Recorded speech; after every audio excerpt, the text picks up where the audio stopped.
Watson, my dear fellow. Absolutely fantastic. Oh, what's happened? You look as if you'd seen a ghost. A ghost? Brandy, that's what I need, brandy. Brandy. Yeah. Oh, yeah. Who struck you? Well, you said it yourself.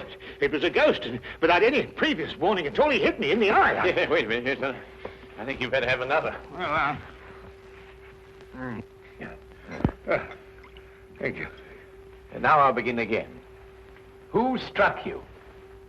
Upon my words, Holmes, it was a ghost. The ghost. Huh? Do you have a headache, Watson? It may seem humorous to you, but I mean, look, let me tell you from the beginning. Yes, please do, but start right at the beginning. Right, well, I was on my way back from the club. You see, it was about 8 o'clock. And I got into Spender Street, and I was just opposite that little tobacconist, you know, makes that big Yes, show. I know, yes. Go on, Watson. What did you do then? Well, I saw a man in front of me suddenly clutch his chest. He was walking towards you? How do you know? Well, I mean, you said he staggered and clutched his chest. You must have been... Yeah, that's logical. Anyway, yes, well, anyway, I rushed up to him to help him, you see, and he's still able to mumble something about, he had a heart, and he lived in 19 Hooper Street, and would I help him get there? There were no other pedestrians? No, the street was completely deserted. Good. Go on. Well, then his landlady let us in, and he was unconscious by that time, so I carried him up to his room, and I laid him out in his bed, and Holmes, he was dead. Now, look here, Holmes, he was absolutely, completely, and utterly dead. I couldn't make a mistake about a thing like that. No, of course you couldn't, old man. No. Go on, then what happened next? Well, then I told the landlady rather said to me that she'd called the authorities, you see, and I left my name with her just in case, you know, they'd want me.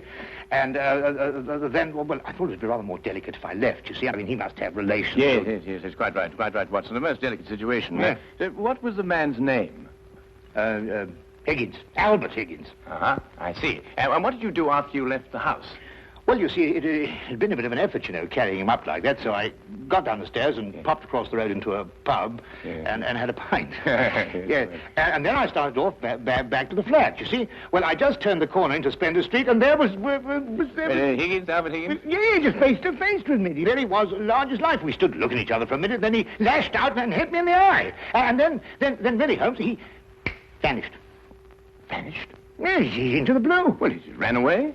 Well, the street was rather ill-lit, you know, and it took me a minute or two to pull myself together. And then I don't know whether he ran away or not, but he vanished. Well, that's most unusual. Most? Did you speak to this ghost? Well, I may have said, good gracious, Higgins, or by Jove, Higgins, or even good heavens, Higgins. Oh, yes, perfectly natural, Watson. Describe Higgins to me. Well, he's 50-ish. Sandy-haired, medium build. Well, is that all you observed? No characteristics? Well, now, really, Holmes, when I had the chance of examining him on the bed, the most obvious characteristic was he was dead. Yes, well, how was he dressed? Green tweed suit.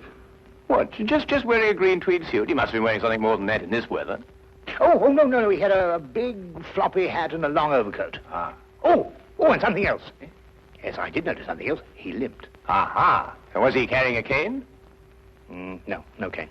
Well, is there anything else, Watson? Think hard. Oh, yes, I remember something now. What? Yes, the second time I saw him, he was carrying a package. But the first time, he didn't have one. Now this is curious. Very curious. Where are you going, Holmes? Not me. We. I'm in no condition to leave the house. And a morsel of raw beef will immeasurably improve your appearance. And then what? Then we shall do our best to track down the belligerent ghost of Albert Higgins. Fascinating idea, don't you think? Well, the whole thing's been most unnerving, you know. I mean, it knocks the wind out of the chap, yes. Oh, really, no one.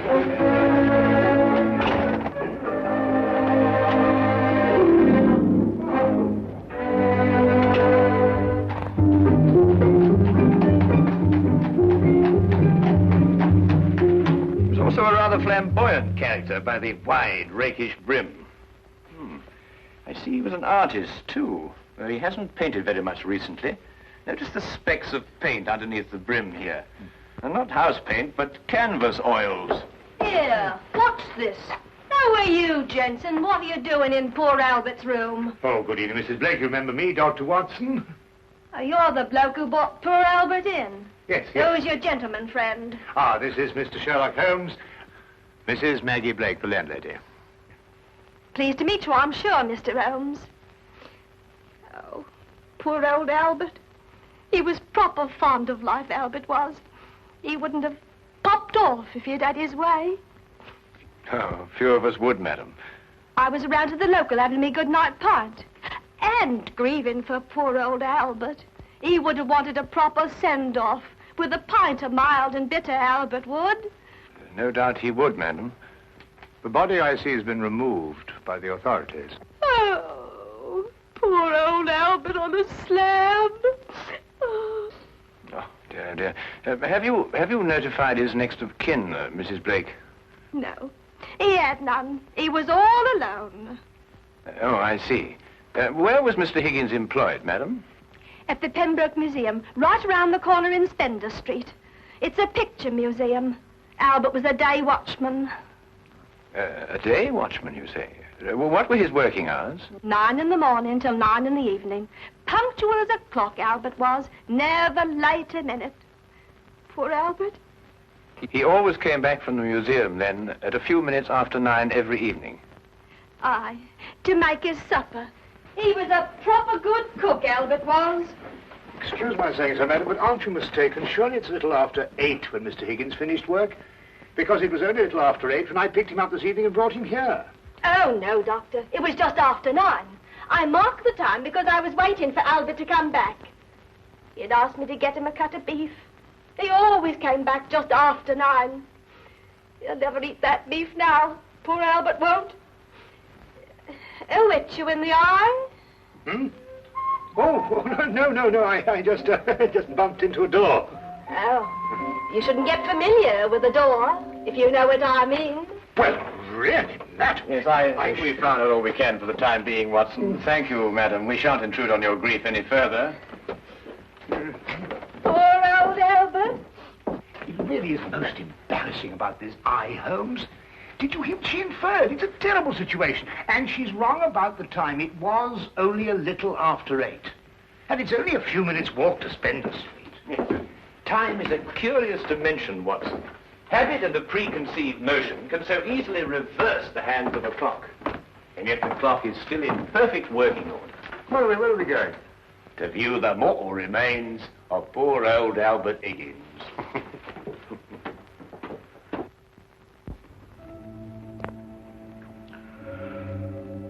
Well, there he is, Mr. Holmes. Nice and peaceful, like, eh? Poor chap. See anything, Holmes? Nothing that I haven't already deduced, except that I drew an erroneous conclusion from his hat. He has painted recently, but indoors with his hat off. There are still traces of paint, quite fresh under his fingernails. What does that mean? I haven't the faintest idea. Well, you gents aren't the only ones interested in this dearly departed. Inspector Lestrade of Scotland Yard's looked him over, too. Oh, indeed. Oh, he's still here if you'd like to talk to him. Well, that should be very informative for one or the other, or both of us. I can't understand it, Holmes. I'm absolutely sure this is the man who punched me. I'm positive. But also the one who had the heart attack? Yes, I'm sure of it. One and the same. Well, he's punched his last punch. Where he probably is, they're punching him. Full of holes with pitchforks. Yes, well, I think we've seen and heard enough. Would you like to take us to Inspector Lestrade now, please?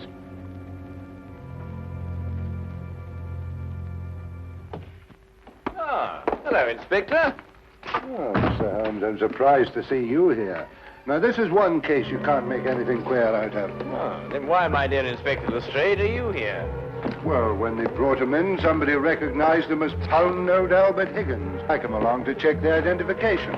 We like to keep a track of our old pals, you know. What was he in prison for? Counterfeiting. He made the best pound note you ever saw. Yes, he was a real artist. Lestrade, there's no doubt as to the cause of death, is there? Oh, sorry, Holmes. Heart failure, no foul play.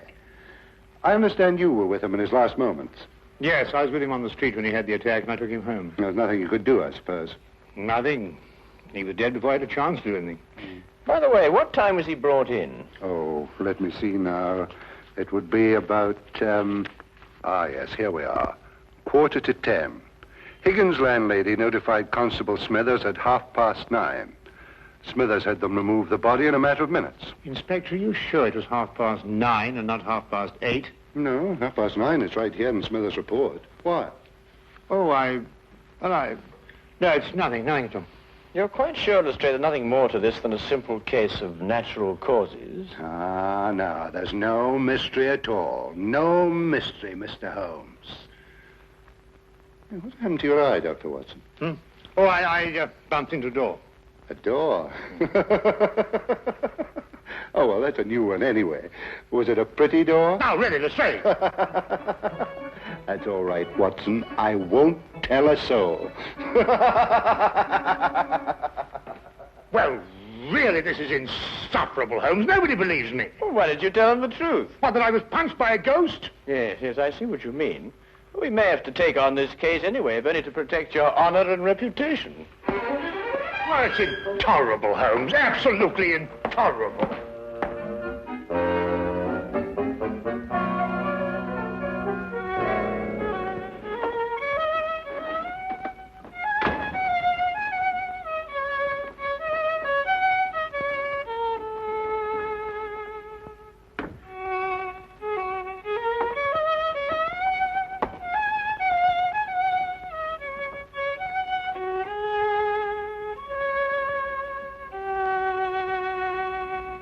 Oh, evening, Watson.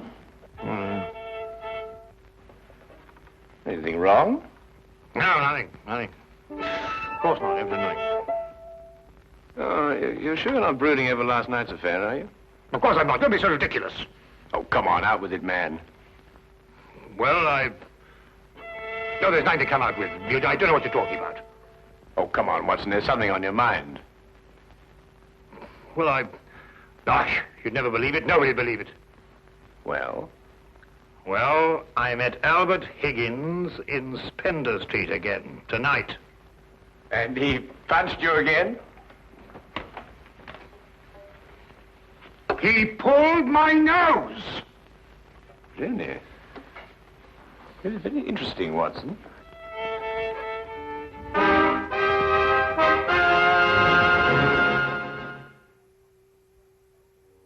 My dear Watson, calm yourself. Look here, Holmes, this whole Higgins affair's gone too far. First of all, last night and now tonight. Calm yourself, Watson, and relate. Everything hangs on this second encounter. Well, it occurred just as it had last night. I was on my way back from the club, and I'd reached Spender Street. It was a few minutes ago, as a matter of fact, just after 9 o'clock. I'd stayed rather later in the club than usual. There was a chap from Afghanistan. They was awfully interesting. Yes, Watson. Get on with his story. Well, I was rather preoccupied, as you know. This affair's cut me up, rather, and although I may not show it. Anyway, I was walking along. I suddenly looked up, and there was the pedestrian, a man a few feet from me. Walking towards you? Oh, yes. Of course, I didn't recognize him straight away for, you-know-who. Anyway, I sidestepped him past, and he sidestepped to let me pass, and then we sort of zigzagged about a bit, you know what it is in the street, and ended up by bumping into each other. Now, that's when you recognized Albert Higgins? But it was Higgins. I couldn't be mistaken. Good heavens, man, I know him like my own brother.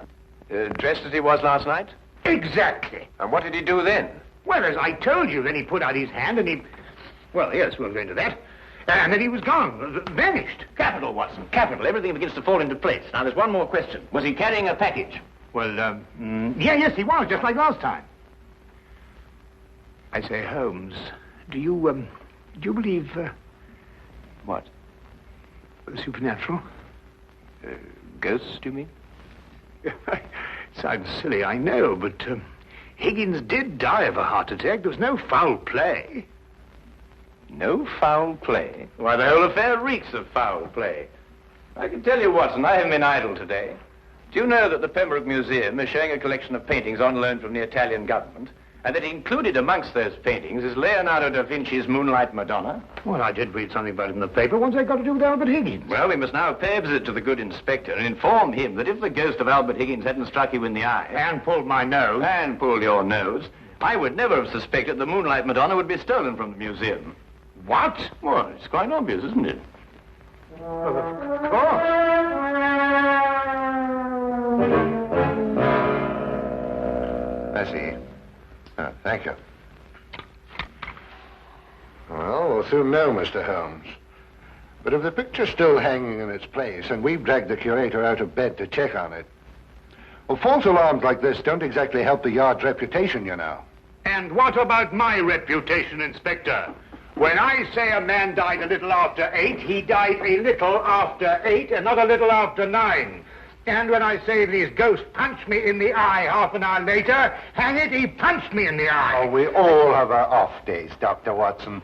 To err is human, as the poets say. And furthermore, if I tell you that I bumped into this chap's ghost again tonight, You didn't tell me about any second meeting.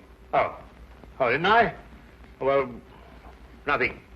An hallucination, that's what you had, Dr. Watson.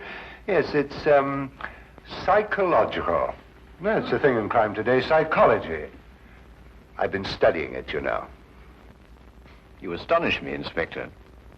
Oh, we're not as backwards as you think, Holmes. No, we like to keep abreast of the times. Though I don't mind admitting I don't think the psychology's got much of a future. Oh, come in. Ah, Hawkins, you saw the curator? Oh, yes, sir. I called him, Mr. Bentham, as you instructed, sir. He was quite excited when I told him this picture called The Moonlight Madonna had been stolen. And so we rushed around the corner to the museum. And? Well, sir, the picture was there, hanging in its proper place. Good night, sir.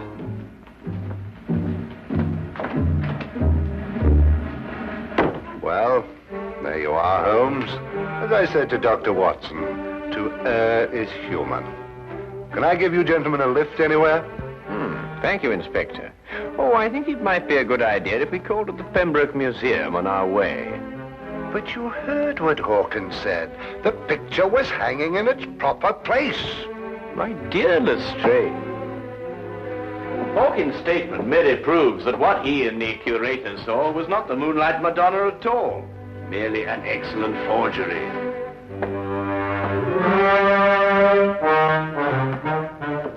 What's he talking about? Art, ghosts, my black eye, and psychology.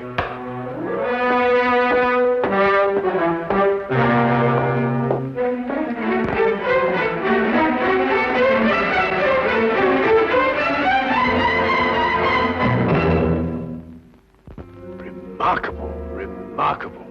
Only a microscopic examination of the brushstroke shows it any different from Da Vinci's work. Of course, if you still have any doubts, a chemical analysis of the paint mixtures will prove them to be of modern manufacture. No. You've quite convinced me, Mr. Holmes. An analysis is necessary. Dear me, this is catastrophic. A rather delicate situation, eh? Delicate. The Italian government will hold the British government responsible. That the painting is an Italian national treasure. And the theft could easily affect the pending treaty between the two nations. Mr. Holmes, you must find the original before the Italians learn the painting's been stolen. The British government will hold me responsible. And the Yard will hold me responsible. The most priceless of the lot, too. Yes, naturally. Well, we know who stole the painting and substituted a forgery, Higgins. All we've got to do now is find out where he hid it. What time did you leave the museum, Mr. Benson? A few minutes before 9. Higgins was still on duty. You're quite sure it was Higgins? I'm certain, Mr. Holmes. I chatted with him for a few moments, and I couldn't have mistaken his voice. And the night watchman relieved him at 9. Well, you heard him say that, Mr. Holmes, and that he had a package with him when he left. The night watchman swears up hill and down dale it was Higgins, all right. Well, the matter seems to resolve itself very nicely, doesn't it? Dr. Watson was punched by Higgins a few minutes after 9. The night watchman saw him leave at 9. And you spoke to him a few minutes before 9. Look, Holmes, why don't you and Dr. Watson go home and have a good night's rest? From now on, it's nothing but plain, ordinary, simple police work. Nothing you could use a magnifying glass on. True. True, Inspector. Well, good evening, gentlemen.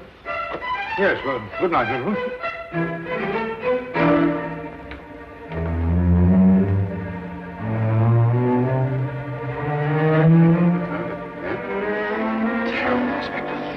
Terrible, Inspector.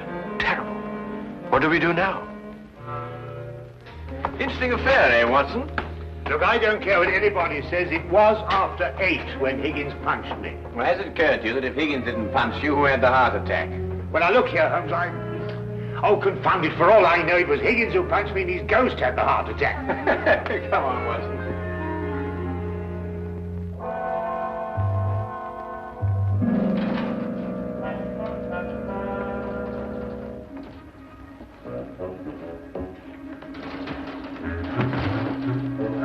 have the common decency to tell me what we're breaking into. Shh, whisper.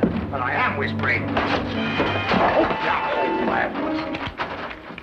look here, we broke into the rear of the museum because if so, Holmes, really I don't know what's going to happen to us.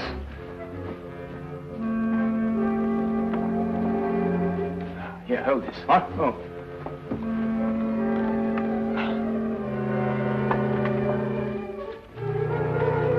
Holmes, this is sheer vandalism. Yes, well, then there must be a bit of a vandal in us all. Holmes, what are you doing? This is wanton destruction. I've never seen anything like this in my life. I forbid you to. I didn't know this side to your character, Holmes. I'm shocked. Ah, just as I thought. Look, Watson. Good heavens, the Moonlight Madonna. Yes, ingenious, isn't it? And yet, what could be simpler than to attach it to the back of an old mother painting? How on earth did you work that out? Well, I just asked myself where I would hide a stolen canvas. Holmes, have you gone mad? No. We're just to wait events. I don't think we should have to wait very long. Holmes! Dr. Watson! What's the meaning of this? Watson, I believe you've already met Mr. Bentham in his capacity as curator of the Pembroke Museum. Allow me to present him to you now as the picture thief. Charmed, Dr. Watson. Oh, delighted. What is this? So you discovered my little hiding place, Mr. Holmes. I'm curious. How did you know it was I and not the late lamented Higgins? Yes, I believe Dr. Watson's story from the first. If Higgins died at a little after 8, it must have been someone else who struck him a little after 9. But it was Higgins who punched me home. Oh, no, Watson. It was a limp, a wide, floppy hat, and an exceedingly long overcoat that punched you, seen in a dimly lit street. A psychological misidentification, as the good inspector would call it. The night watchman was also a victim of the same illusion. And what about the landlady? How much did you have to pay her to set back the time of death by an hour, Mr. Bentham? Oh, not much, Mr. Holmes. How did you know it was me? Dr. Watson and the night watchman both identified the 9 o'clock Higgins visually at a distance. Only you pretended to have spoken to him. This meant that either you were lying or Dr. Watson was punched in the eye by a ghost. I believe the simple explanation. You almost make me feel transparent, Mr. Holmes. To anyone who viewed the facts objectively, you were. It's a pity that one crime has to lead to another. Yes, and I think it's a great pity, Holmes, that you broke that vase. Oh, yes, but it's only an imitation. Nonsense, you can't tell me that sort of work like this is an imitation. Perhaps the pieces can be... Well done, Watson, well done.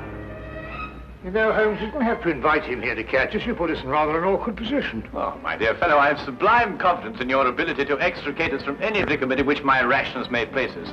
Might I suggest that you now fetch the good inspector? Yeah, here you are. Yeah. Excuse me. I say, Holmes, Bentham punched me in the eye. Who was it tweaked my nose? Well, my dear old chap, it was absolutely imperative that I make certain that the limp, the hat, and the coat were really capable of fooling you. You? Yes, I regret to say I not only tweaked your nose, but I also pulled your leg. Oh! Why,